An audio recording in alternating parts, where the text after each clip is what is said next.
محترم سامعین، اسباق وائس چینل پر آپ لوگوں کا خیر مقدم ہے۔ اس چینل پر آپ لوگوں کو اصلاحی، سبق آموز واقعات، ایمان افروز واقعات و حکایات ملیں گے۔ اس کے لیے چینل کو ضرور سبسکرائب کریں۔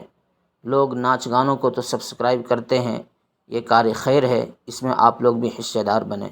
تو چلیے واقعے کی طرف چلتے ہیں۔ خیبر کا محاصرہ جاری تھا کہ ایک چرواہا از خود رسالت پناہ کی خدمت میں حاضر ہو کر عرض گزار ہوا، یا رسول اللہ، مجھے اسلام کے ضروری مسائل کی تعلیم فرمائیے۔ انبیاء علیہم الصلاۃ والسلام کی تشریف آوری کا مقصد ہی اسلام کی اشاعت ہے۔ اس شخص کا نام اسود اور لقب راعی تھا۔ تلقین اسلام کے بعد جب اسود رضی اللہ تعالی عنہ نے کلمہ شہادت پڑھا تو ان کے سامنے دو منزلیں تھیں۔ نمبر 1، اپنی نگرانی کا ریوڑ اس کے مالک کے حوالے کرنا جو قلعہ بند تھا۔ نمبر 2، مسلمانوں سے مل کر لڑائی میں شرکت۔ مگر اب اس ریوڑ کا کیا کریں؟ بکریوں کا مالک قلعہ میں بند بیٹھا تھا۔ یہ مالک یہودی تھا اور خیبر میں صرف یہودی آباد تھے۔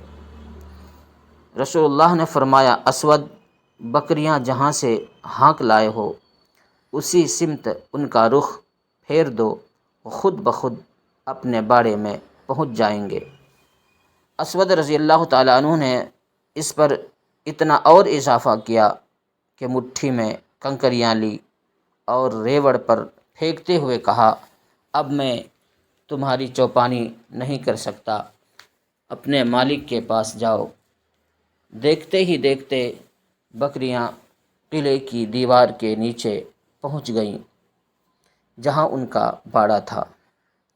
اسود رضی اللہ تعالی عنہ امانت سے سبکدوش ہوتے ہی مسلمانوں کی صفوں میں شامل ہو گئے اور اپنے بھائیوں کے دوش بدوش داد شجاعت دینے لگے۔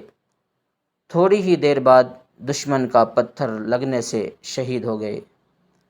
یہ دوسرے مسلمان ہیں جنہوں نے ایک نماز بھی ادا نہیں کی، مگر رسول کریم صلی اللہ علیہ وسلم نے ان کی نجات و قبولیت کا بشدت اعتراف فرمایا۔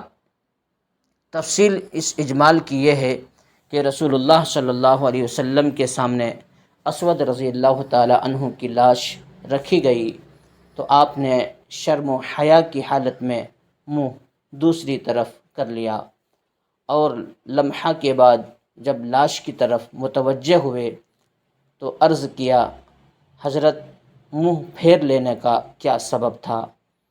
آپ کو اسود رضی اللہ تعالی عنہ کی لاش سے کیوں حیا آئی؟ رسول اللہ صلی اللہ علیہ وسلم نے فرمایا، اس وقت اسود کی لاش کے ساتھ دو حور عین ان کی منکوحہ بیویوں کے بدل میں موجود تھیں۔